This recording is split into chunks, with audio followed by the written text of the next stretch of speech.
SER Podcast. En la cadena SER, Hora 25. Aimar Bretos.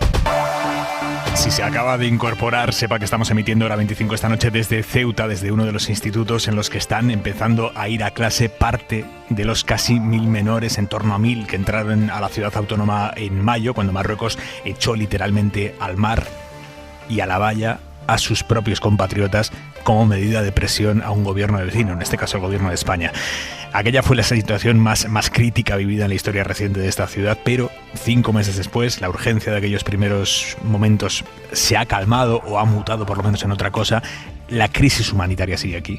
Y en la SER hemos decidido volver cuando se cumplen 5 meses, convencidos de que el periodismo ha de ejercerse en cada emergencia, pero también después, cuando baja la marea, sin dejar que las realidades sociales muy complejas, como es esta, muy compleja, se evaporen de los informativos o queden sepultadas por nuevas últimas horas. Y para eso estamos aquí esta noche, para poner el foco especialmente sobre los niños, los en torno a 1.000 menores que cruzaron aquellos días de mayo la frontera y que ahora están aquí en Ceuta, algunos dentro del sistema, otros fuera del sistema, esperando un casi imposible milagro que les permita colarse en los ferries que van a la península y que ahora mismo son auténticas fortalezas de medidas de seguridad. Tienen que ver ustedes la entrada al puerto, donde se cogen los ferries. Auténticas fortalezas con todo tipo de cámaras, radares de temperatura corporal.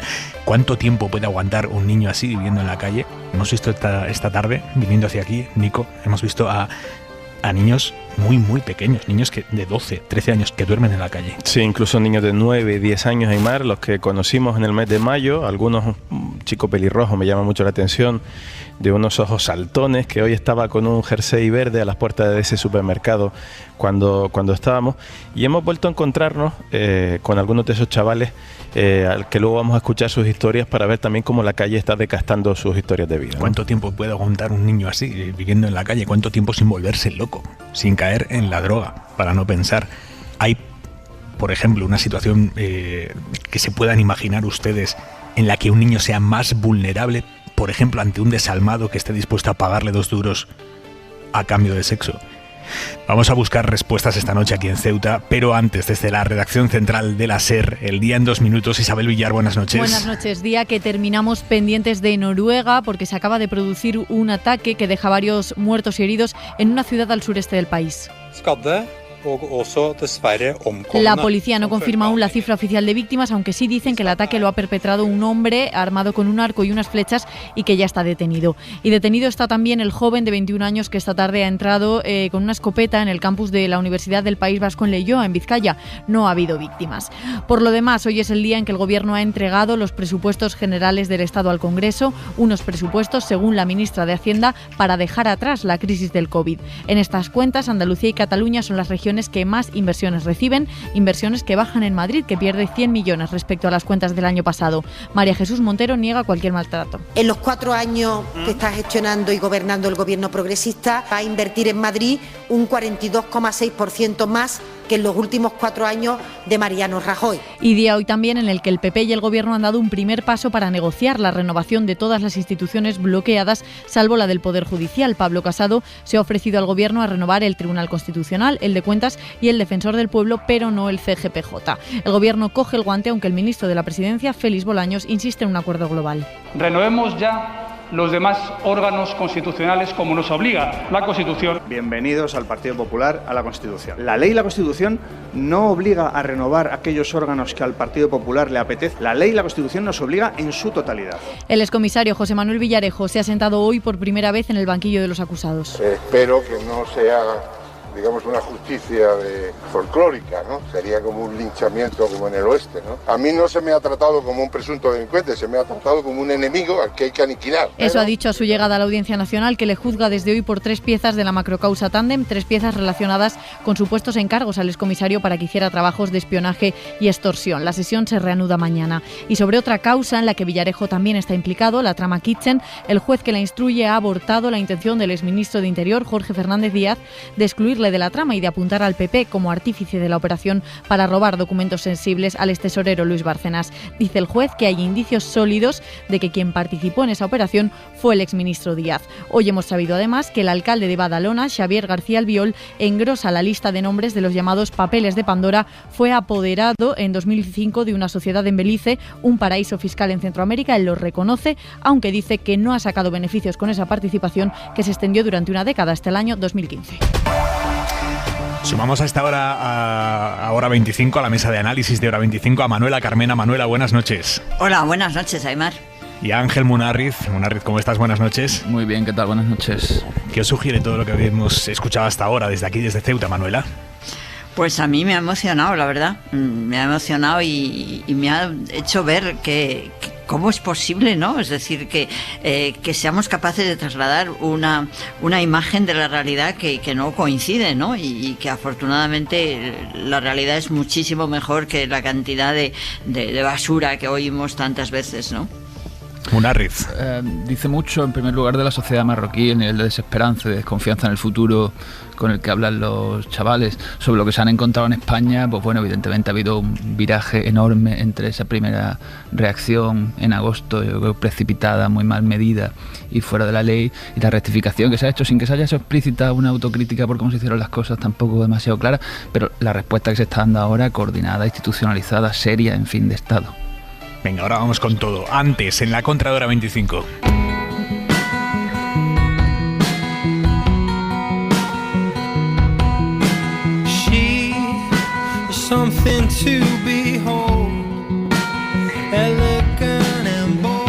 Manuel Javois, buenas noches. ¿Qué tal, Aimar? Buenas noches.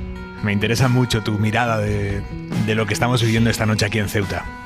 Pues fíjate, esa situación a la que os estáis refiriendo, los testimonios que estáis recogiendo y las informaciones que estáis dando, creo que es el resultado de una situación muy particular, a ratos acomplejada, sobre todo al principio del gobierno español, y desacomplejada siempre de su oposición, que en cierto modo también ha convertido a los niños inmigrantes en una especie de mafia calabresa a la que atribuir todos los delitos que se producen en España. Ya sabes qué pasa con los colectivos, que unos sí y otros no. Por eso cuando un gallego o un valenciano comete un delito, nadie le va a pedir cuentas al colectivo de gallegos o de valencianos, pero si lo hace un inmigrante, el mantra es bastante conocido: inmigración delictiva, cáncer de la patria y fuera todos de nuestros sagrados muros. Lo único cierto es que muchos de esos chicos han tenido el primer contacto con la ley de la forma más abrupta posible, descubriendo ellos mismos que son ilegales. Lo único cierto también es que quien vive sin familia, sin techo y escondido, como el caso de esos críos que están en el Espigón, no solo no tiene las mismas oportunidades que los demás, sino que además corre el riesgo de convertirse involuntariamente en combustible político destinado a propagar miedo hacia ellos. Lo que no deja de ser paradójico, porque de un miedo distinto y más violento se compone el miedo con el que un crío se acaba marchando de su país hacia ninguna parte.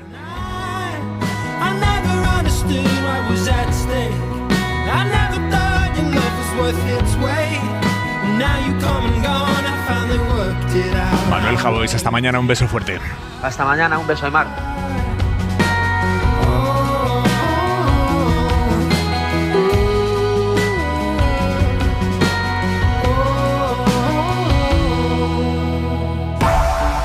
Hora 25.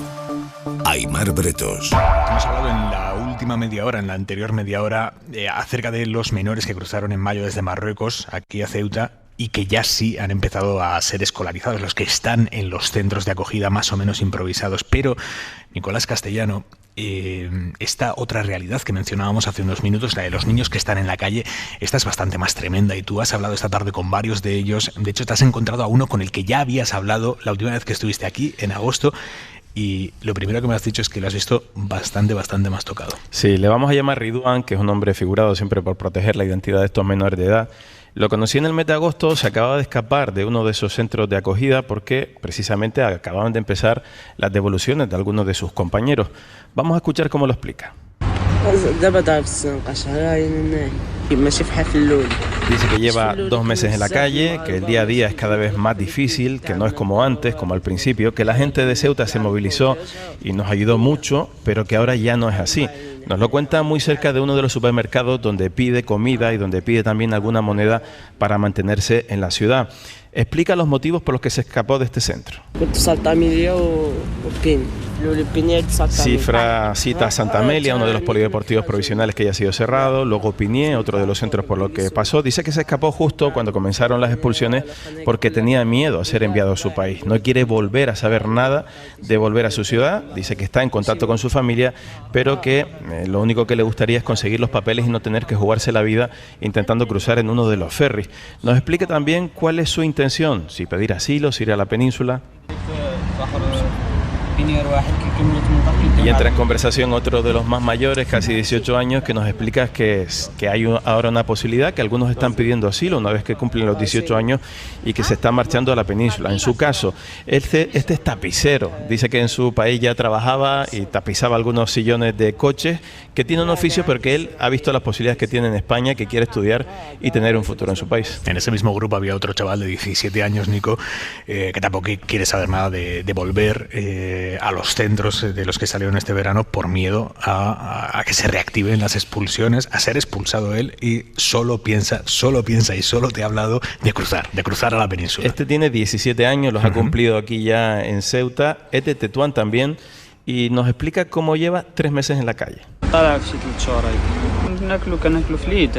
Recuerda que como sus compañeros entró a nado el primer día, que fue un momento muy difícil, que no sabían exactamente a lo que venían a Ceuta, pero que una vez que están aquí la experiencia está siendo positiva. Sobre todo al principio dice que le ayudaban los musulmanes y también los no musulmanes, que han encontrado acogida, pero que cada vez hay más presión policial. Esta misma tarde, por ejemplo, Aymar, veíamos como una patrulla de la policía local acudía a la puerta del supermercado donde se buscan la vida a disolverles, a pedirles que se fueran. Les decían corran, y de hecho lo saben decir muy bien en español. Nos decía también que él prefiere estar aquí en la calle que en Marruecos. Dice que lleva aquí 3 meses en la calle aproximadamente, que se buscan la vida en la puerta del Lidl, de uno de los supermercados, que duermen en el puerto donde pueden, a veces en coches abandonados, a veces en las azoteas de los edificios, y que prefiere estar en la calle en Ceuta que la vida que tenía en Marruecos. Y también nos hace referencia, Aymar, a cierto hostigamiento por parte de las autoridades.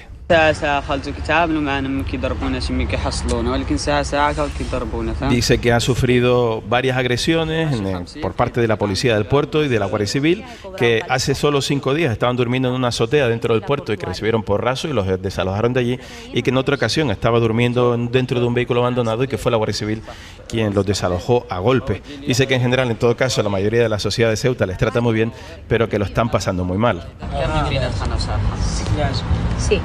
Que están cansados de estar en la calle, pero que en todo caso la esperanza que siguen teniendo es la de cruzar a la península. En ese momento, Aymar, vemos como llega un vecino, y esto hay que ponerlo en valor, un vecino joven con 2 bolsas de ropa nueva, se las entrega a los niños en la calle y ellos enseguida, mientras hablas con nosotros, se empiezan a probar esas prendas. Pero un vecino que no los conoce de nada. Un vecino que no los conoce de nada, y esta es un poco la muestra de esa empatía que se sigue desarrollando, no tanto como al principio. Y sobre todo, ir a la península, su último mensaje. Él quiere irse a la península, él no quiere estudiar.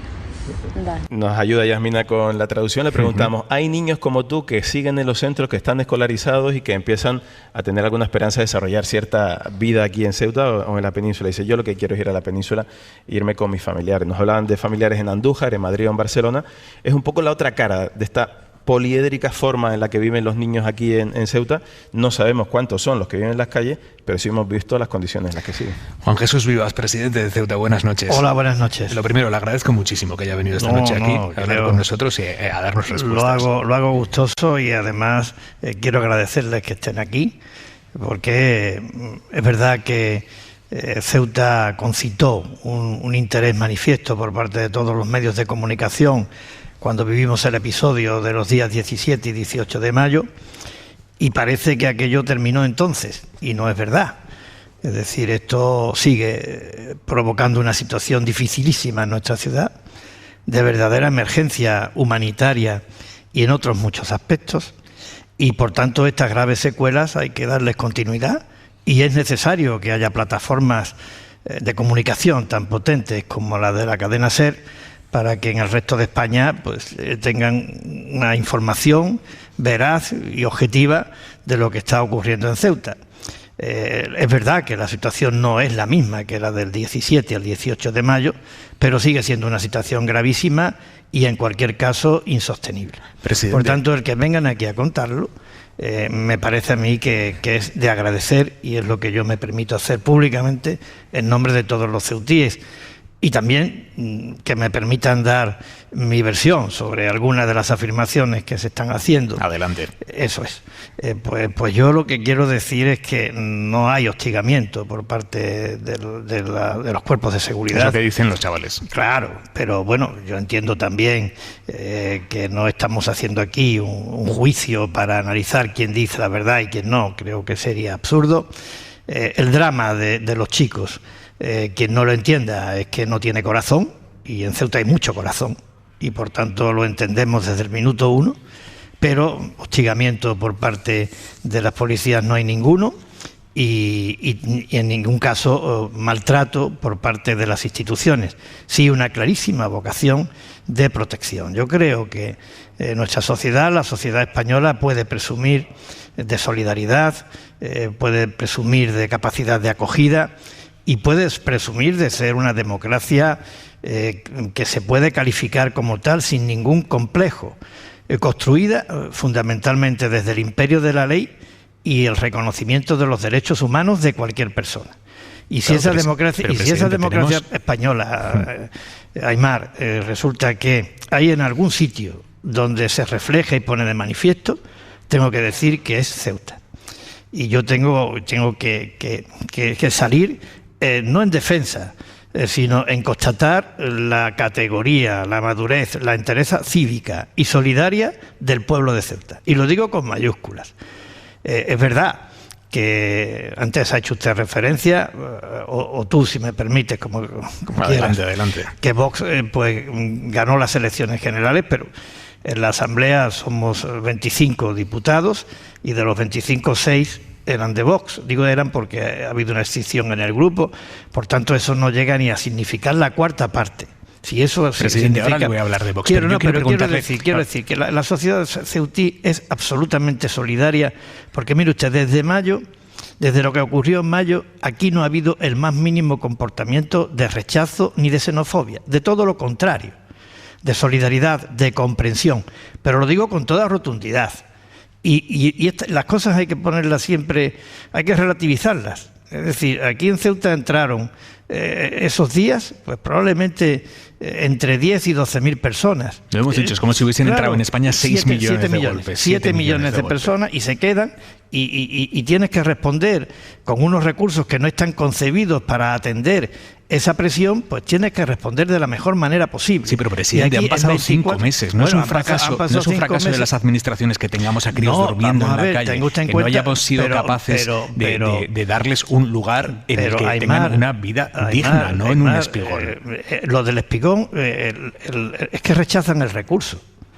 Es decir, es que los que están en la calle no porque nosotros queramos las administraciones que estén en la calle, sino porque ellos quieren estar en la calle. Probablemente ellos quieren estar en la calle porque temen que si están en el centro les vayan a echar a su país, como pasó este verano, Pero yo le decía a Aimar que nuestra sociedad se construye respetando la ley, el imperio de la ley y el reconocimiento de los derechos humanos, y creo que ninguna de nuestras administraciones ha desertado de considerar el interés del menor como un asunto prioritario. Y la ley contempla la posibilidad de la repatriación del menor, porque tampoco podemos negar que muchas veces el interés del menor no coincide necesariamente con la voluntad del menor. Asumir eso creo que sería también un grave error desde el punto de vista del planteamiento. Y creo que esto es un fenómeno, una variante muy sensible, porque afecta a una parte de la población tan débil como son los menores, que merecen de una protección especial, pero estamos hablando de presión migratoria y de fenómenos de la migración, y como tal hay que analizarlo. Y resulta que a 5 kilómetros tenemos a 2 pasos 2 mundos distintos en lo que se refiere a nivel de prestaciones sociales, nivel de vida, nivel de renta, esperanza de vida. ¿Eso cómo se arregla? ¿Eso se arregla convirtiendo a Ceuta en una ciudad refugio? ¿Eso se arregla convirtiendo a Ceuta en una plataforma para la llegada de migrantes adultos y menores al resto de España? Creo que Aimar que no. Y así lo consideramos los dos gobiernos. Eso se arregla con una política europea comprometida que ayude a estos países vecinos a que haya ámbitos de progreso, de prosperidad, de ilusión y de esperanza para estos niños. Pero, si no, lo estaríamos equivocando. Y los 75 críos que salieron en verano y que salieron de una forma absolutamente irregular porque no había... Déjame terminar la pregunta, por favor. Supuesto, porque no había unos informes individualizados sobre ellos. ¿Esos críos dónde están? Pero quiero decir, Aimar, aquí también estamos dando por hecho que en Marruecos pues desatiende estas cuestiones. Si damos por hecho eso, ¿por qué firmamos un convenio con Marruecos en donde uno de los supuestos que se contemplan es el retorno asistido? Asistido sin duda alguna. El que hay una diferencia de niveles de vida, de confortabilidad, de expectativas entre Marruecos y España es una evidencia. Pero también es una evidencia que el desafecto del menor de su ambiente no es bueno para el menor. Entonces, pero los menores han venido aquí, quiero decir. Claro, pero digo que la ley, el convenio... si su ambiente de origen fuera tan excelente y tan bueno para ellos, no habrían venido. Nadie lo duda. Pero el convenio suscrito entre los dos reinos es un convenio que forma parte de nuestro armazón legal en el ámbito del tratamiento de la inmigración. Y la ley de extranjería y su reglamento también. La justicia ha dicho que el convenio no tiene sustantividad propia y no se puede aplicar de manera extraña al reglamento que regula, que desarrolla la ley de extranjería, pues lo acatamos. Ponemos medios y lo aplicamos. ¿Cuáles son los medios? ¿Están haciendo ya informes individualizados? Hemos cubierto la logística necesaria porque, claro, tenga usted en cuenta, bueno, te estaba hablando de tú mismo has puesto en evidencia para calibrar bien el tamaño de la presión que en aquel momento sufrimos y sigue sufriendo Ceuta, la comparativa con el conjunto de España, ¿no? Bueno, pues evidentemente nadie puede pensar que aquí hay recursos suficientes desde el punto de vista asistencial, desde el punto de vista de la capacidad para emitir informes, para enfrentarse de sopetón a una avalancha de esta índole, ¿no? Entonces todas las dos administraciones nos hemos tenido que preparar para responder a un procedimiento exigente como es el del reglamento de la ley de extranjería. ¿Y nos puede decir cuándo se van a activar las expulsiones? Yo creo que ya está. No, bueno, yo eso no lo puedo decir porque, como digo, es un procedimiento complejo en donde hay intervención de la Fiscalía, audiencias del propio menor, la posibilidad de un asesoramiento jurídico, un mediador judicial, quien se ponga a hacer aquí vaticinios sobre temporalidad. Lo que sí es verdad que debemos de poner todos los medios a nuestro alcance para que sea cuanto antes, porque los menores, como bien dice usted, y le doy toda la razón, están en una situación de absoluta precariedad. Presidente, pero todo eso que me ha dicho que hay que hacer ahora, todo eso que me ha dicho que hay que hacer ahora, no se hizo con los 75 de agosto. Esos chavales están ahora en su país. Porque creíamos, y yo lo tenía, digo esto entrecomillado, si quieren, paréntesis, si a esto le hubiéramos dado un enfoque de partidista y no un enfoque de Estado, como creo que le estamos dando, de actuar de manera coordinada entre las dos administraciones, y creo que con un nivel de responsabilidad que es el que hay que tener en situaciones como esta, pues podía haber dicho que la ciudad no es competente, podía haber dicho que se hizo mal por parte del Gobierno de la Nación. Ni lo hice en su momento ni lo voy a hacer ahora, porque yo le pedí al Gobierno de la Nación y concretamente al Ministerio del Interior que aplicara ese convenio y que lo aplicara para resolver una situación absolutamente excepcional por la incapacidad estructural que nosotros tenemos para atender una presión de esa naturaleza, excepcional por las razones en las que los menores llegaron aquí y excepcional porque la prolongación en el tiempo iba a significar un agotamiento para todo, incluso para los recursos que hay dispuestos para la acogida. Por tanto, creo que se actuó en interés del menor y insisto, en un retorno asistido. Los jueces han dicho que no.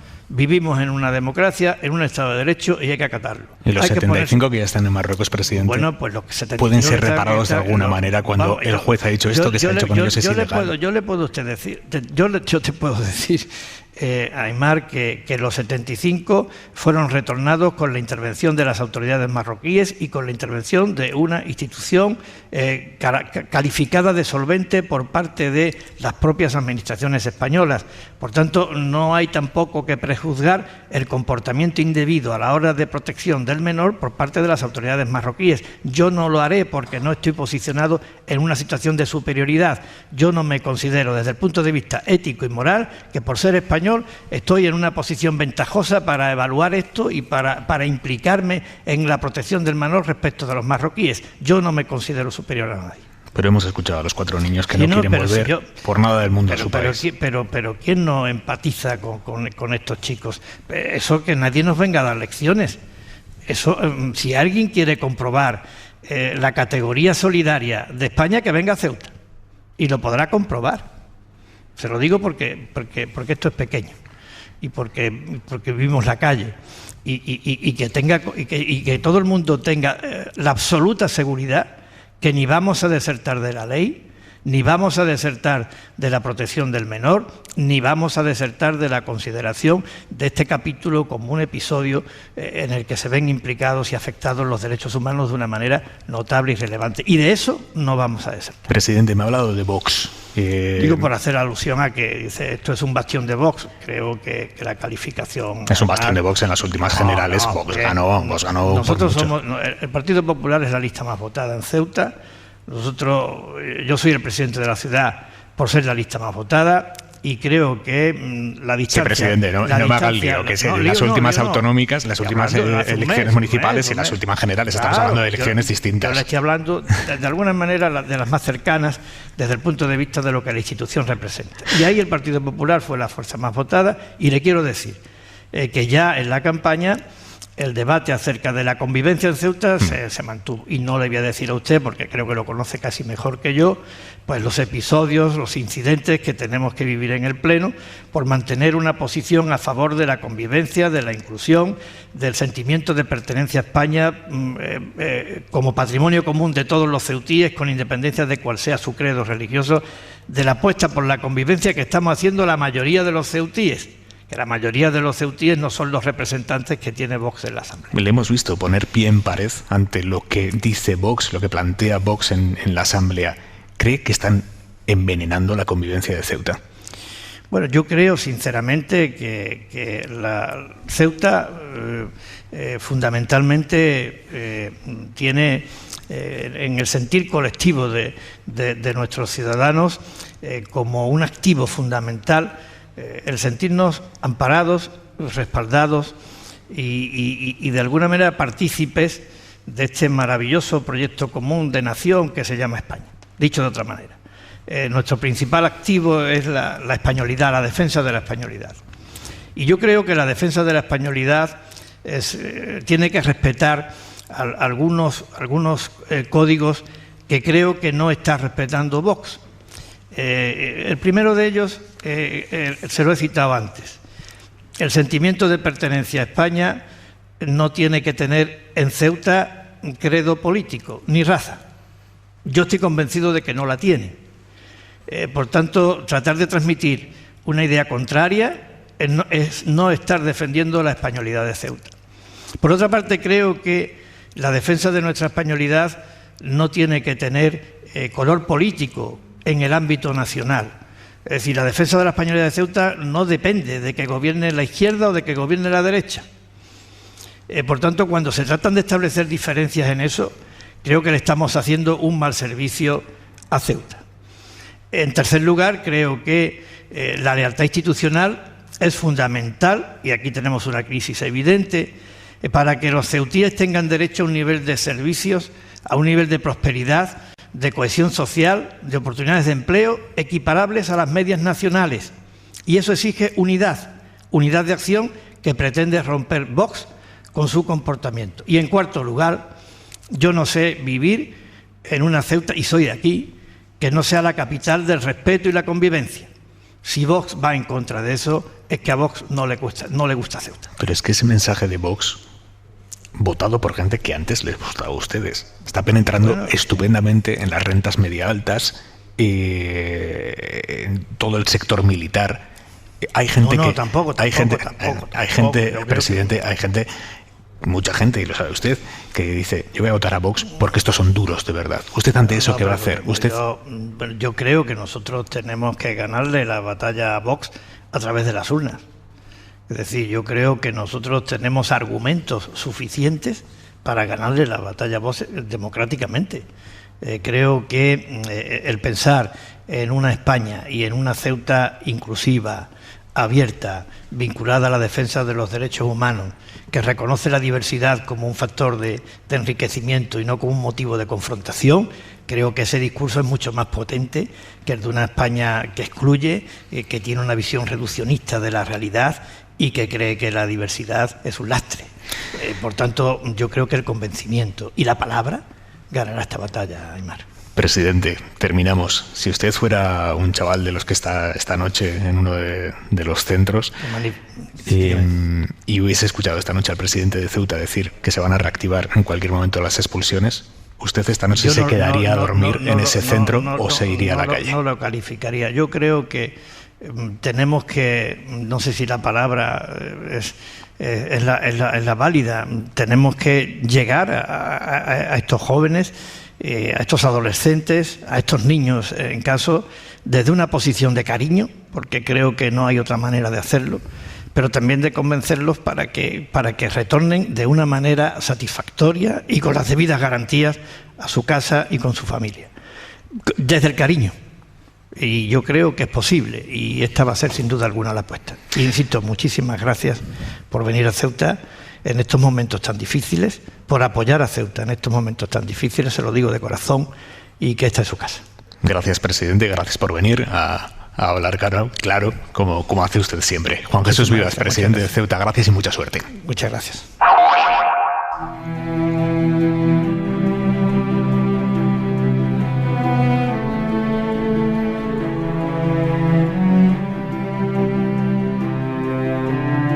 Hora 25. Aimar Bretos.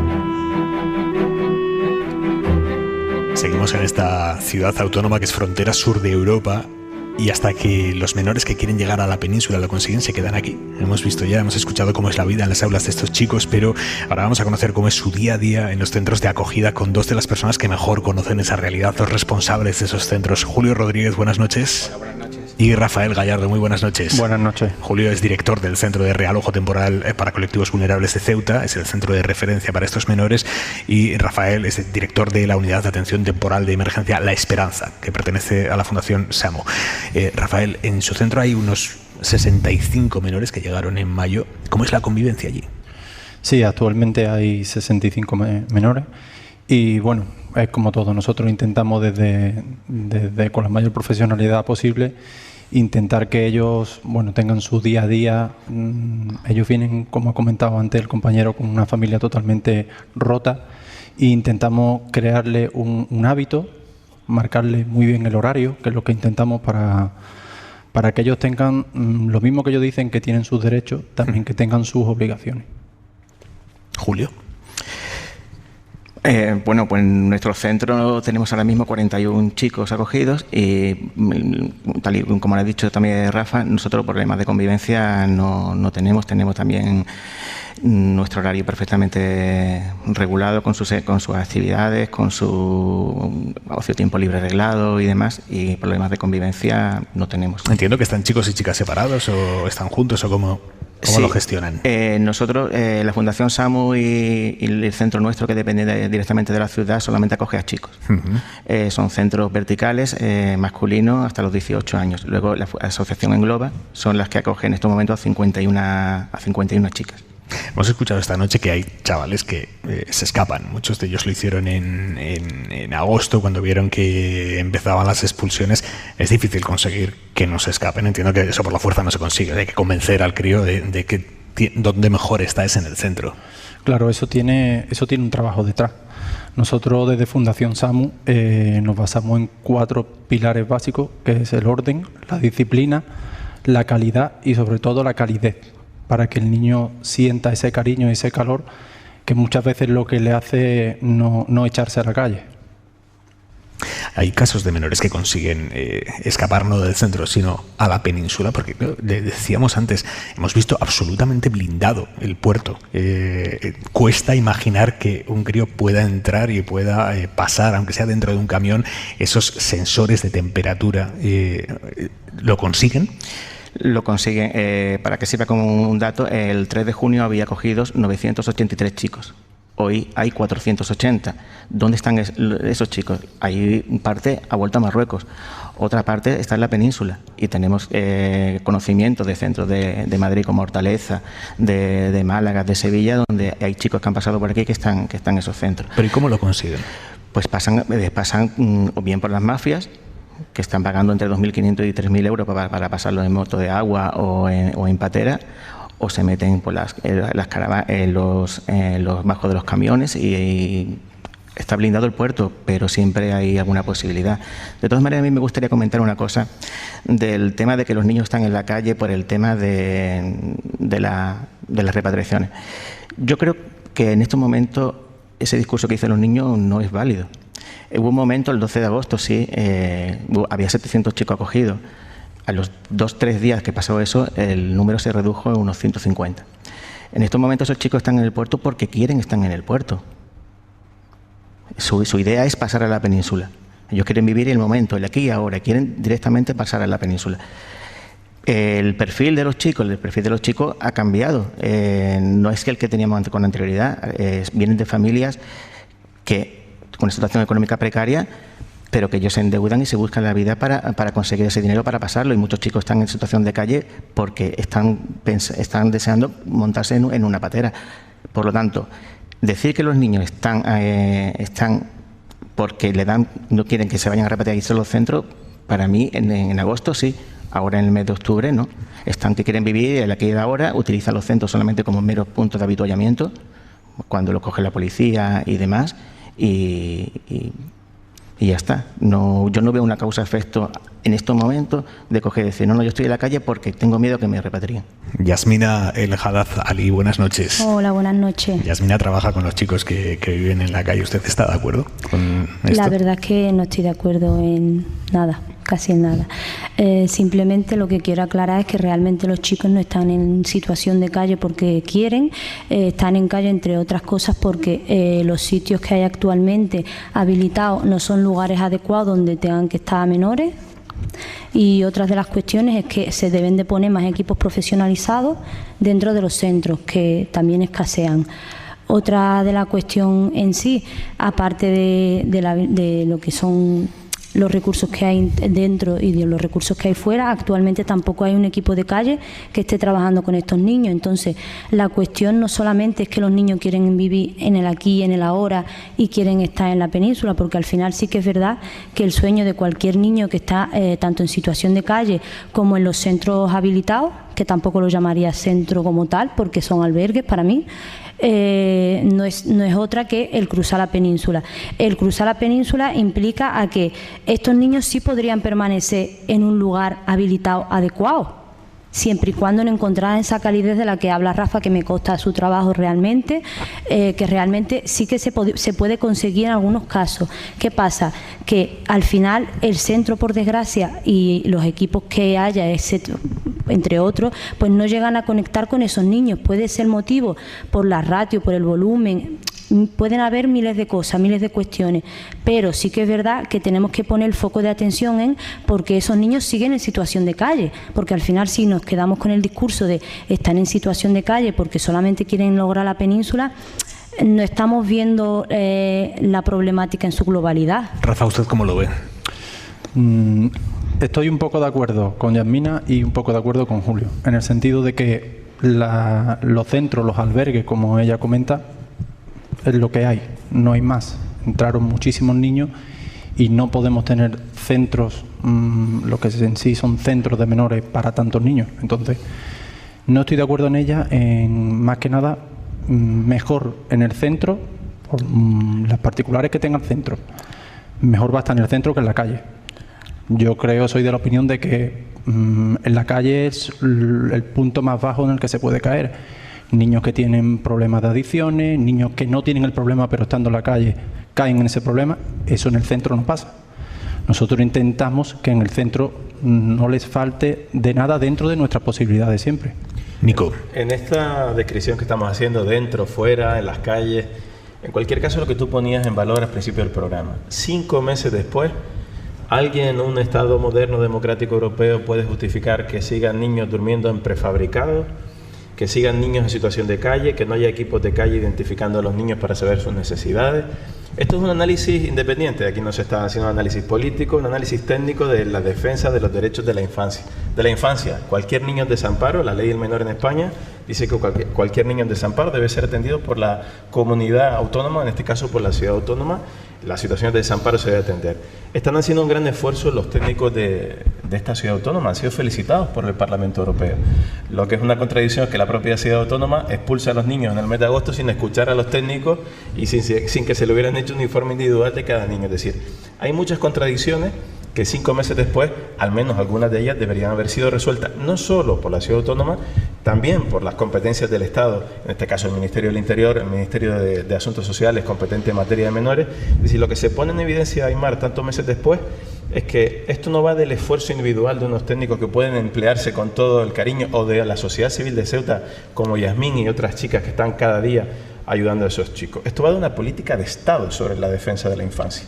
Y en este caso, con el apellido Infancia Migrante. Entonces, ¿qué vamos a hacer? ¿Vamos a seguir improvisando 22 años después de la entrada del primer menor no acompañado de la Ciudad Autónoma de Ceuta? Esa es un poco la cuestión que tenemos que poner sobre la mesa. Nico, nos contaba Julio que sí, que consiguen cruzar, que a pesar de que el puerto sea una fortaleza, hay muchos de ellos que consiguen cruzar. Y tú me has contado estos días que hemos estado juntos aquí en Ceuta, que se han dado casos terribles de chicos que se meten en camiones de la chatarra, que la chatarra empieza a moverse y que el chaval termina aplastado, termina amputado.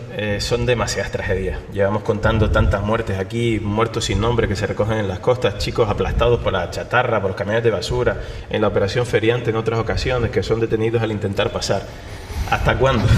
¿Hasta cuándo vamos a seguir articulando medidas para agotar a los niños, para cansarles, para que acaben pidiendo en ese informe hipotético futuro que se haga que les devuelvan a Marruecos? Pero mientras esos niños que tienen un proyecto de vida van a seguir intentando salir, porque consideran que los centros no son, o los centros albergues, no son una solución a corto plazo. Ahora por fin hay unos pocos que están siendo escolarizados o que tienen alguna esperanza, pero ¿qué pasa con el resto de los niños que no están escolarizados, que no tienen un proyecto de vida, que no saben si van a ser expulsados?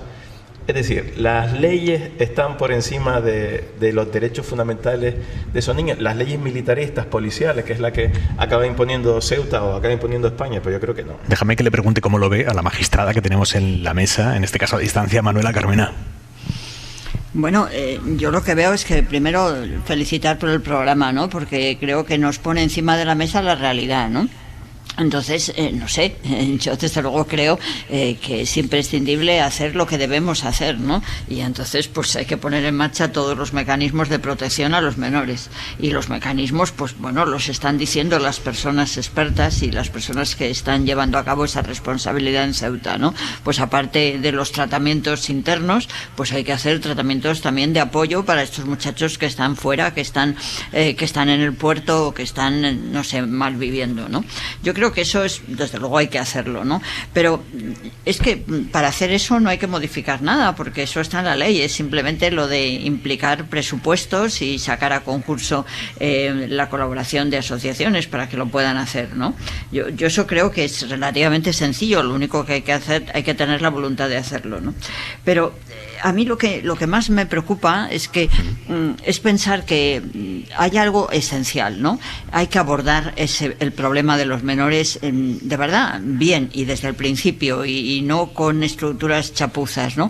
Entonces, en el plan legislativo de este año, pues como todos sabéis, figura un real decreto para enfrentar el tema de los menores y darles un planteamiento por lo menos más razonable de que una vez llegados los 18 años y una vez que hayan hayan concluido sus procesos de formación, pues puedan trabajar, ¿no?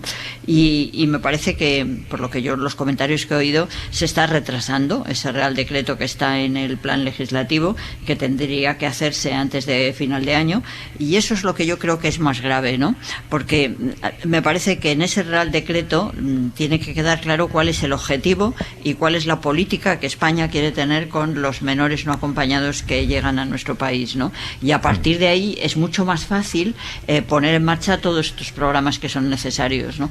Y yo, escuchando lo que estoy escuchando hoy, es que me encantaría pedir a todo el mundo que a su vez nos escucha a nosotros, que pida al gobierno que, por Dios, que se acuerde que ese Real Decreto que está ahí y que me consta que está acabado y que está preparado, pero parece ser que hay presiones, no sé si del Ministerio del Interior o dónde, para que no salga, que salga, porque lo necesitan esos menores y lo necesitamos los españoles, que constantemente se está diciendo que no tenemos personal para trabajar, que necesitamos gente, y estamos a su vez formando a muchachos que pueden tener esos puestos de trabajo y no se lo permitimos. Es, por una parte, cruel, por una parte es un déficit de humanidad extraordinario, y por una parte es también un absurdo, porque es algo que nos perjudica, que perjudica a nuestro país. Nico. Hace referencia Manuela Carmena a una reforma del reglamento de extranjería que llevan reivindicando los chavales durante muchísimos años, las organizaciones especializadas en la defensa de la infancia inmigrante, y que es permitir algo tan sencillo, por ejemplo, como un chico de 16 años pueda acceder al mercado laboral, igualmente que lo hace un chico de 16 años español. Sin embargo, como es extranjero, no se le permite acceder al mercado de trabajo. Que, por ejemplo, muchos que caen en la irregularidad sobrevenida al cumplir 18 años y un día, y que se quedan, después de haber sido tutelados y educados por ciudades autónomas como esta, por comunidades autónomas, se queden sin ningún derecho cuando cumplen 18 años y un día. O sea, no pueden trabajar, no pueden hacer nada. Se quedan sin papeles, con el riesgo de ser expulsados o no orden de expulsión. Es decir, el gobierno español o las ciudades autónomas, la comunidad autónoma, que son los padres, tutores de estos niños, cumplen 18 años y los dejan en la calle sin ningún tipo de derecho. Lo que está explicando Manuela Carmena es esa reforma de reglamento que propone el Ministerio de Migraciones y que bloquea el Ministerio del Interior, como si fueran dos gobiernos. Y yo me pregunto si no hay un presidente, si no hay un liderazgo político que quiera saber si a esos niños se les va a proteger o no se les va a proteger. ¿Qué te preguntas tú, Ángel Munarriz, después de lo que estamos escuchando? Bueno, ¿en qué va a resultar el proceso ahora arduo, con mucha letra pequeña y con mucho respeto por la ley que se está intentando llevar a cabo a raíz de la chapuza que vimos este verano? Aquí realmente nos encontramos un intento de respuesta expeditiva, dándole a una situación de vulnerabilidad una solución con la razón de Estado por delante, de solución de una crisis diplomática, con una medida que comprometía claramente la integridad de unos chavales por los que su propio país, las autoridades de su propio país, habían demostrado una desconsideración total en mayo, y los medios de comunicación, entre ellos esta casa y las ONG, paran aquello en pleno verano. Eso estaba destinado a salir adelante con discreción, en silencio, como de estas cuestiones de Estado que se resuelven de manera rápida. El balón se ha vuelto a echar al suelo y literalmente nos encontramos con unas autoridades que yo creo que desde el punto de vista político se han comportado con cierta dignidad. Ese encuentro del presidente Vivas con el presidente Sánchez de la Moncloa, yo creo que fue un encuentro necesario, constructivo, de dar marcha atrás y de reiniciar las cosas, pero cuando tratas de adivinar, de prever qué va a ocurrir, cuántos expedientes van a salir adelante, cómo se va a conseguir reencauzar la situación, realmente qué va a pasar a largo plazo, cómo va a terminar todo este procedimiento administrativo,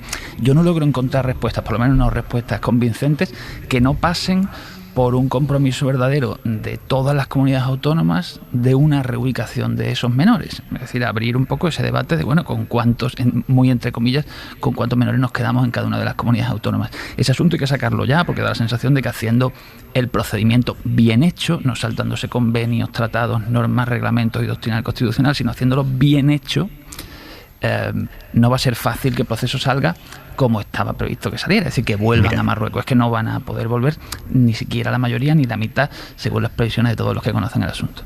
Déjame que te presente a la persona que paró con sus manos, bueno, con sus carpetas y sus dosieres, aquello que estaba mal hecho, aquellas expulsiones de agosto. Patricia Fernández, buenas noches. Hola, buenas noches. Es la abogada coordinadora de barrios que junto a la ONG Fundación Raíces emprendió una batalla judicial este verano para frenar la devolución de los menores migrantes marroquíes. Entiendo que no fue fácil, Patricia. Bueno, no fue fácil porque efectivamente enfrentarse, ¿no?, a la decisión de dos administraciones, como es el Gobierno de la Nación y la Ciudad Autónoma de Ceuta, no era fácil, pero lo cierto es que fue un trabajo colectivo, ¿no?, pues de muchas personas de la sociedad civil de Ceuta, de la sociedad civil de la península, que tuvimos claro que era un atropello a los derechos de estos niños y que había que posicionarse en contra. ¿Y ahora qué va a pasar? A estos niños los van a echar en las próximas semanas, meses, cuando sea.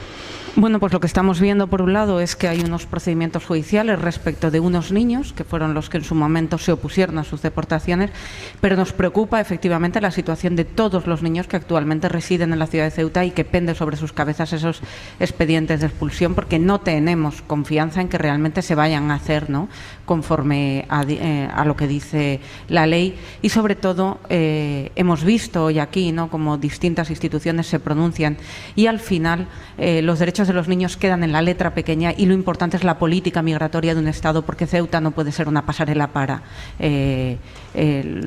la península, ¿no? Eso es lo que nos vienen a decir. Por lo tanto, ¿qué nos están diciendo? Que los derechos de los niños importan, pero menos que la política migratoria. Y eso es un auténtico atropello a lo que se llama en derecho el interés superior del menor.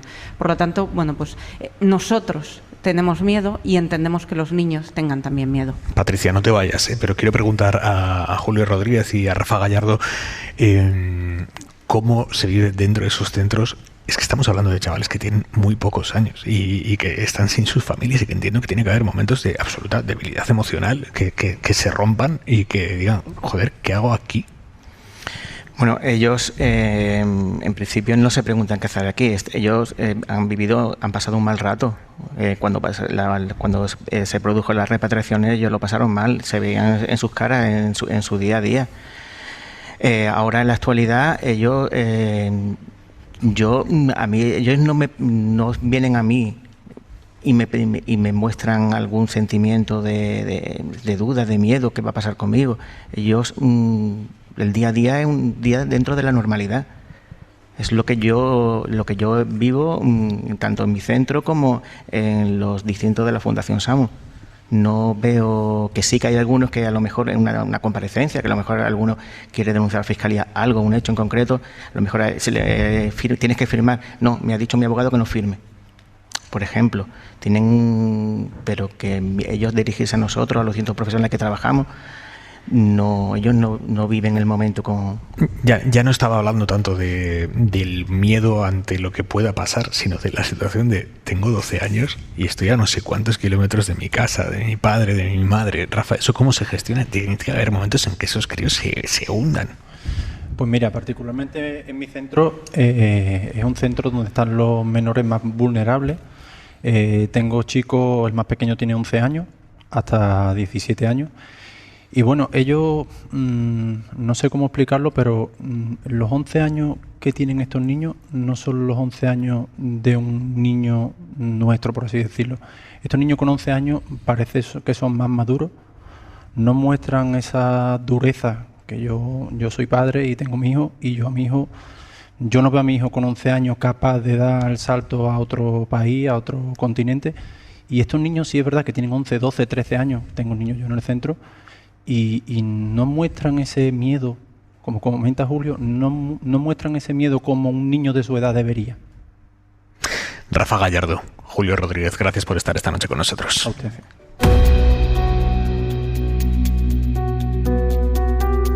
Hora 25. Aimar Bretos.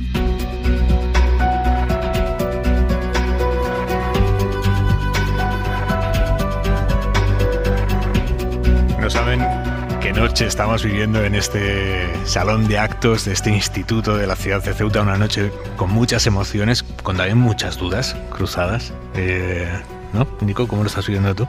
Sí, con muchas dudas, con muchas voces diferentes, con muchos puntos de vista, pero creo que estamos componiendo, digamos, un puzzle que demuestra la complejidad de analizar la realidad de la infancia inmigrante en una ciudad como Ceuta, con las complejidades de Ceuta, pero que era necesario este ejercicio, Aimar, que vinieras aquí, que la radio, que la SER siguiera conociendo esos casos, viendo a los mismos chicos y sabiendo cómo les va la vida, porque no podemos ser periodistas de fuegos artificiales y de emergencias o de hashtag, como lo fuimos todos los medios de comunicación en el mes de mayo o en agosto, y tenemos que estar aquí sabiendo cómo están los niños, ¿no? Jennifer Supiroli, buenas noches. Muy buenas noches. Responsable del área de protección de Save the Children España. Su organización desplegó desde el principio, desde aquellos días de los que hablaba Nico, un equipo aquí para intentar saber qué estaba pasando con los menores, qué trato estaban recibiendo. ¿Qué dicen esos informes? Bueno, pues desde que empezamos ya hemos realizado más de 500 entrevistas y bueno, lo que nos estamos encontrando realmente son muchos jóvenes, niños y niñas que huyen realmente de situaciones muy complicadas, ¿no? En sus hogares, en sus comunidades de origen. Estamos hablando de muchos niños que han sufrido pues maltrato y abusos en la familia, menores que han sido sometidos a pues explotación tanto laboral como sexual, niños y niñas que huyen realmente de situaciones muy complicadas y sobre todo niños y niñas que se encontraron en una situación de total desprotección, ¿no? Situación de total desamparo. Muchos de ellos también venían de situaciones de calle prolongada debido justamente, ¿no?, a esos malos tratos que habían vivido dentro del ámbito familiar. Y sobre todo nos encontramos en estos momentos con un nivel, ¿no?, de desconfianza y de miedo pues muy agudo y la ansiedad que eso causa evidentemente en ellos, sabiendo que no saben exactamente qué va a pasar con ellos, ¿no? Patricia, sigue con nosotros Patricia Fernández, abogada. ¿Y las familias? ¿Cómo viven las familias esto desde Marruecos? Bueno, pues yo creo que lo viven con ambivalencia. Por un lado está el dolor de la separación de sus hijos y por otro lado, bueno, pues la confianza en que esto suponga un futuro mejor para sus hijos e hijas, ¿no? Estamos hablando de situaciones muy difíciles, no hay un único perfil de niño que migra, hay situaciones muy muy complicadas, niños que vienen de ambientes familiares seguros pero una situación de muchísimo empobrecimiento, niños y niñas que vienen de ambientes familiares inseguros y por lo tanto, pero sí que algo nos hemos encontrado, o digo, en mi experiencia, ¿no?, acompañando y viviendo con niños migrantes, es que son niños que añoran a sus familias, pero que saben que están en un punto de no retorno y que solo queda caminar hacia adelante. Jennifer, en las más de 500 entrevistas que habéis hecho, ¿habéis encontrado a algún niño que quiera volver? Claro, o sea, justamente las entrevistas, ¿no?, individualizadas, lo bonito que tienen es sacar la historia de cada uno de los niños y las niñas y la voluntad, su proyecto migratorio, ¿no? Y por supuesto que nos hemos encontrado con niños que sí, que decían que querían volver pues con sus familias y sus familias también pues estaban de acuerdo y evidentemente en esos casos debe de haber un cauce legal, ¿no?, que permita esa reunificación familiar y el hecho de que ese niño pueda volver pues con su familia en origen. La verdad es que nos hemos encontrado sobre todo pues niños cuyo proyecto familiar es totalmente al revés, ¿no? Quedarse en Ceuta, quedarse en España, lo tienen clarísimo y pensamos que bueno, que ese proyecto migratorio, que su voz y su voluntad debe de ser el punto de partida de cualquier decisión que se tome al respecto. Claro, lo que pasa es que nos decía, Patricia, nos decía el presidente Vivas, el interés superior del menor no siempre es lo que el menor desea para sí mismo. No, pero lo que nos dice el Comité de los Derechos del Niño, lo que dice nuestra legislación es que hay que tomar en consideración los deseos, sentimientos y opiniones del menor, precisamente porque lo que nos dicen los técnicos, lo que dicen, hay una ciencia respecto a efectivamente determinar el interés superior del menor y que no es el criterio propio, es efectivamente un procedimiento complejo, muy delicado, con una ciencia que dice que hay que tomar en consideración esos deseos, sentimientos y opiniones del menor y cuando nos separamos de esos deseos, sentimientos y opiniones tenemos que fundamentarlo y justificarlo muy muy bien. Por lo tanto, si nosotros planteamos que se estudie este caso es precisamente para que se estudie y dejemos de pensar que la migración de los niños migrantes es un capricho, porque no lo es. Yasmina, sigue con nosotros. Yasmina Al-Haddad Ali está aquí con nosotros en la mesa de esta edición especial de Hora 25 desde este Instituto de Ceuta. Yasmina, quienes nos han escuchado en el tramo anterior saben, es una persona que se dedica a estar con los chavales que viven en la calle, los que están fuera del sistema, no quieren entrar o consideran que su sitio no tiene que ser los centros porque tienen miedo a que desde allí puedan ser expulsados, y Yasmina trabaja con ellos en la calle. Yasmina, yo quiero hacerte algunas preguntas concretas de cómo es esa vida en la calle, porque hay oyentes que nos han estado escuchando y dicen, claro, han dicho que pagan 2.500 euros, 3.000 euros porque unos traficantes les lleven en moto de agua a la península. ¿De dónde saca un niño que ha venido con lo puesto 2.500 euros? Al final, muchos de estos niños, pues por el trayecto migratorio se inicia aquí o muchas veces en Marruecos, que están en situación de calle. En muchos de los casos nos encontramos que los chavales, pues en situación de calle, pues se enfrentan ante diferentes tipos de maltratos, entre los que puede estar, por ejemplo, el maltrato sexual, o sea, que al final sufren también una explotación sexual en muchos casos. Entonces, uno de los motivos puede ser este. Otro, se busca la vida de aquella manera, las familias se endeudan, hay muchas cuestiones ahí. Perdona, por aclarar, ¿hay prostitución infantil con los chicos que están en la calle, por ejemplo, aquí en Ceuta? A ver, nosotras sí que hemos tenido conocimiento, ¿vale? Lo que no voy a afirmarlo del todo porque al final también, repercute. Patuca me entiende. Patuca sentía, decía, has tenido conocimiento. Patuca, vamos a presentarla. Patuca es Patricia. Patricia la abogada, y ha dicho, sí, no te metas tampoco en jardines, que luego vas a tener que demostrar esto. Patuca siempre nos asesora, la verdad. Yo creo que efectivamente en el día a día, ¿no?, con los niños de la calle se viven esas situaciones, ¿no?, como es la explotación sexual. No podemos decir que hay una explotación sexual generalizada, pero sí que es verdad que a lo largo de estos años hemos visto niños que han sido prostituidos. Y que esto no es que lo diga Yasmina, es que está muy documentado que uno de los riesgos importantes de la migración irregular de los niños es caer en el tráfico y en la trata. Entonces, no estamos hablando de niños que se prostituyan para viajar, estamos hablando de niños que son captados, tratados, explotados sexualmente, y dentro de esa explotación sexual está el tránsito a la península. Eso es. ¿Cómo es la relación entre ellos? ¿Se cuidan entre ellos en la calle? La verdad es que la relación es muy bonita porque al final sí que es verdad que es una relación de igual a igual. Siempre está el compañerismo presente y, por ejemplo, Nico sí que ha tenido la oportunidad de estar con chavales que se encuentran en situación de calle y sí que es verdad que lo que se ve es que a lo mejor lo que uno compra al final se comparte en el grupo. Por ejemplo, si uno está mal o si uno se encuentra mal, se queda donde está y ya el compañero o el resto del equipo se encarga de cuidarlo, de abrazarlo, de darle cariño de alguna forma, porque al final... Hemos empezado el programa a las 8 de la tarde en el Espigón, que está cerca del puerto, y ahí hemos visto muchos grupos de estos chavales, y hemos visto también muchas mantas entre las rocas, que claramente ellos duermen allí. A mí me aterra pensar que estos chicos están durmiendo en esas rocas. Imagínense ustedes en su casa, un espigón, unas rocas amplias, y están durmiendo allí, entre esas rocas a 1 metro del mar. Sí, a ver, y muchas veces se han incendiado, muchas veces el agua ha traspasado donde ellos consideran que es su casa. Entonces sí que es verdad que nosotras como sociedad civil en sí no podemos permitir que al final se afirmen una serie de situaciones que no son reales, porque al final lo que estamos viendo es que todavía sigue habiendo chicos en situación de calle y eso es algo que tenemos que denunciar. Al final nosotras estamos aquí para reivindicar algo que la ciudad debería de estar haciendo. La ciudad y el Estado, vamos. Un chaval que lleva 3 meses, un chaval de 13 años, que lleva 3 meses en la calle, 4 meses, ese chaval es fácil que caiga en la droga. A ver, hablamos de diferentes perfiles, porque sí que es verdad que no me gustaría que se quedara simplemente con un perfil. Antiguamente sí que es verdad pues que sí se podía hablar más de niños que venían con una problemática de adicción, etcétera, etcétera. Pero sí que es verdad que ahora el perfil es muy diferente. ¿Puede desembocar? Sí puede desembocar, pero a día de hoy el perfil es diferente.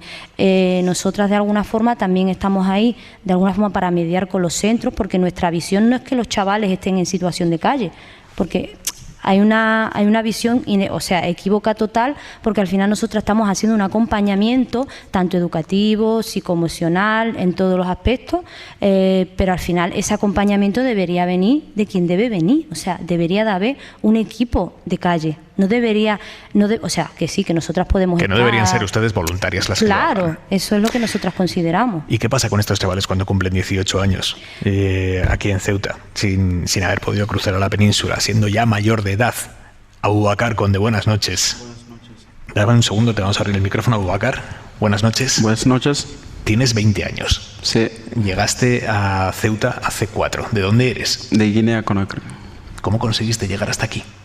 Pues fue un trayecto entre el coche, ¿sabes? Por vía y, ¿sabes?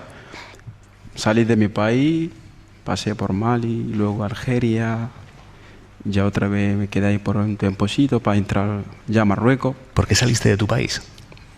Bueno, ya salí de mi país porque uno veía que digamos, ¿no? La gente estudiaban y terminaban los estudios y se encontraban en el mismo barrio, sin trabajo, sin nada. Y entonces uno vi y digo, aquí me tengo que ir para mejorar mi futuro y más que nada ayudar a los que están detrás, ¿sabes?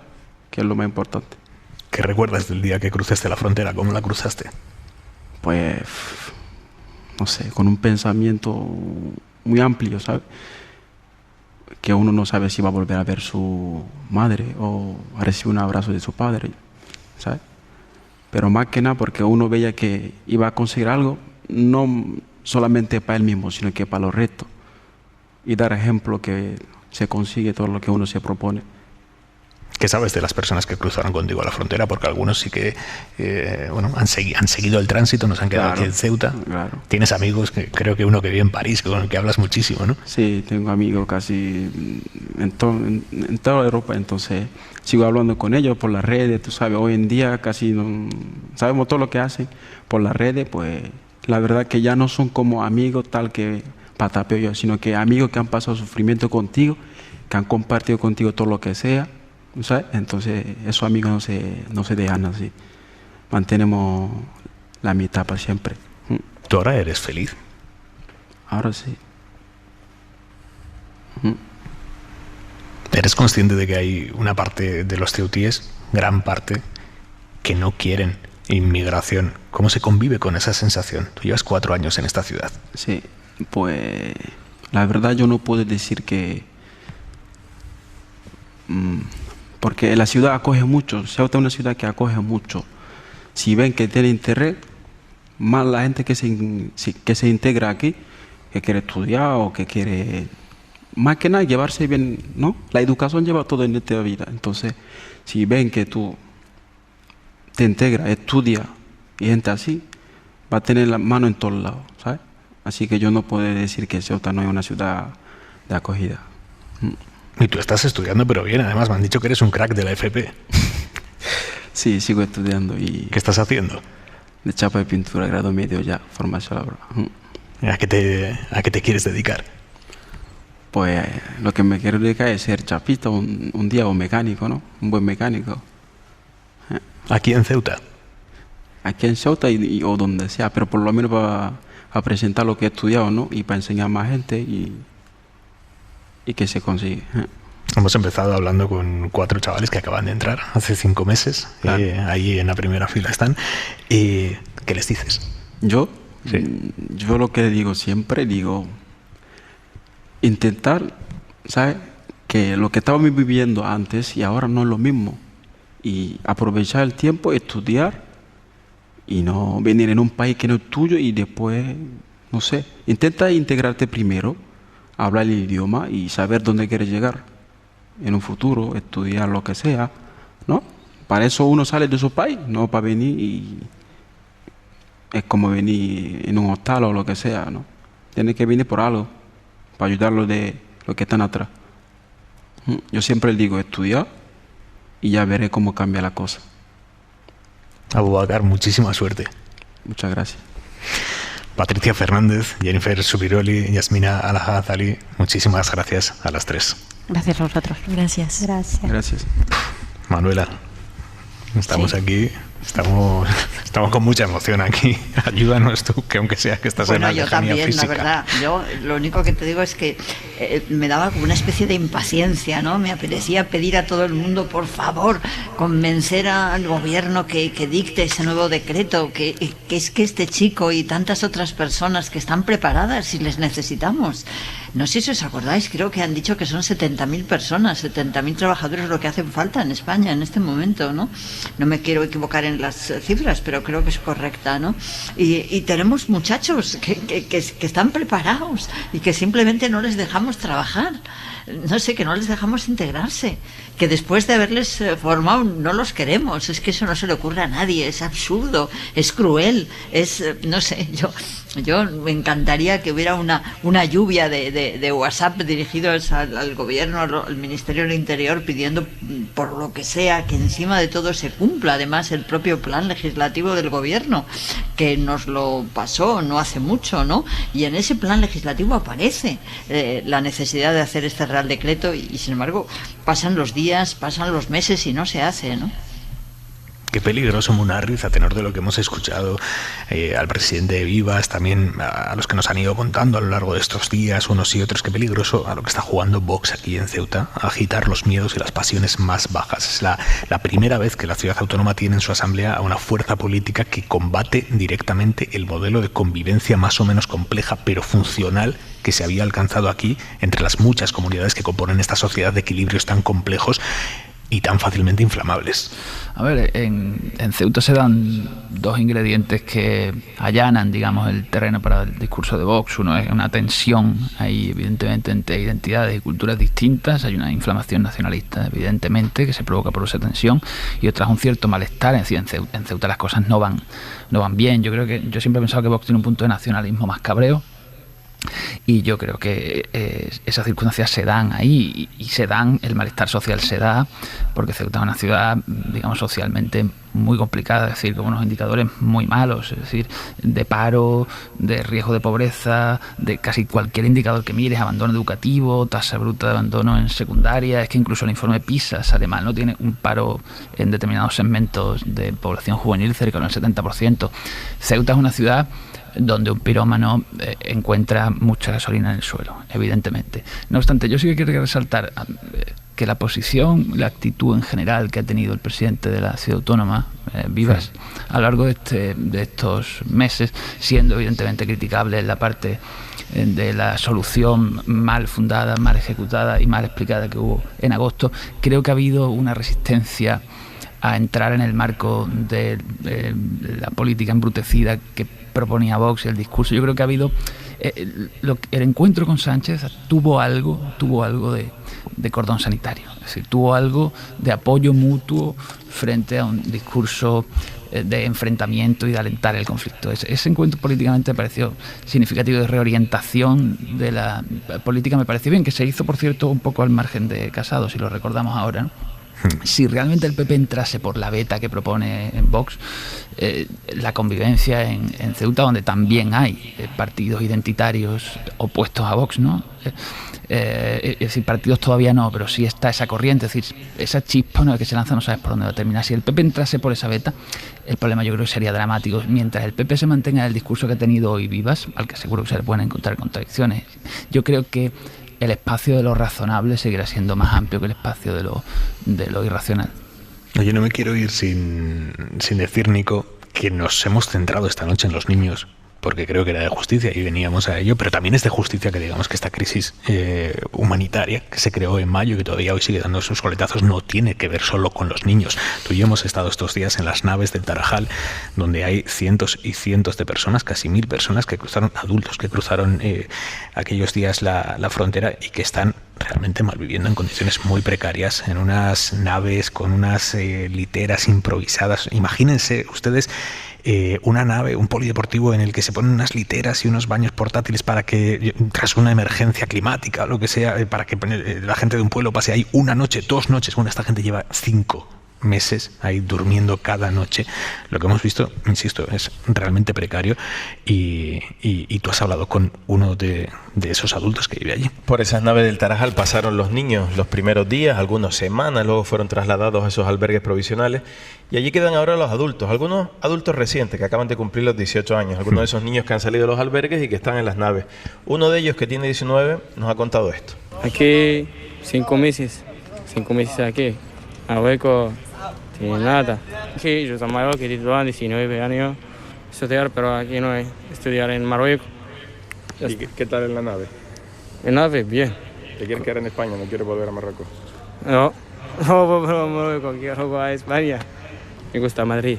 ¿Has pedido asilo o algo? Sí, tengo asilo. ¿Y cuándo te vas a ir? 1 semana. El asilo es una de las vías que están consiguiendo muchos de estos jóvenes, están solicitándolo, se les está metiendo a trámite la petición, por tanto, como solicitantes de asilo, tienen libre circulación dentro del territorio nacional y están consiguiendo algunos de ellos salir. Nico, gracias. Gracias a ti, Aymar. Vamos a ponerle al programa el punto y 25. Soledad Gallego Díaz. Un estudiante de la Universidad de Michigan consideró ofensivo que uno de sus profesores pusiera en clase la película Otelo, protagonizada por el actor inglés Laurence Olivier. Al estudiante, un chico blanco, le molestaba que Otelo, el moro de Venecia, fuera representado por un actor blanco que se embadurnó la cara con tinte marrón. El problema no es que haya estudiantes con tal desconocimiento de la obra de Shakespeare, que a propósito trata del poder de la calumnia y del daño que provocan la envidia del bien ajeno y los celos. El estudiante no sabe nada de Shakespeare y seguramente cree que prohibir el Otelo de Olivier es una manera de luchar contra el racismo. Al fin y al cabo, todos hemos dicho muchas tonterías cuando éramos jóvenes. El problema no es su queja, sino que el decano de la facultad le diera apoyo y que el profesor, para colmo un músico chino que huyó en su día de la Revolución Cultural de Mao, creyera que se tenía que disculpar primero y finalmente dimitir. El problema es la fuerza que está adquiriendo la llamada teoría de la cancelación, la exigencia de suprimir todo rastro de aquello que se considera hoy ofensivo o inadmisible.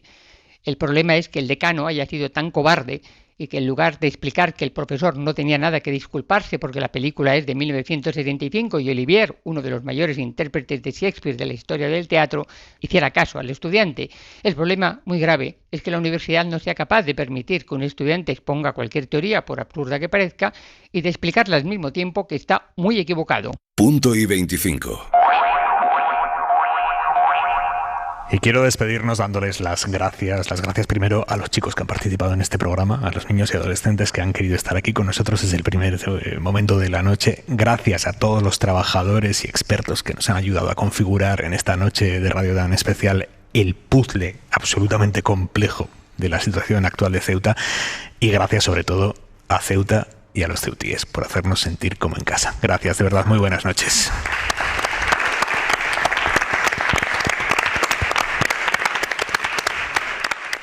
Suscríbete a Hora 25. Todos los episodios y contenidos adicionales en la app de Cadena SER y en nuestros canales de Apple Podcast, Spotify, iVoox, Google Podcast y YouTube. Escúchanos en directo en la SER de lunes a viernes a las 8 de la tarde.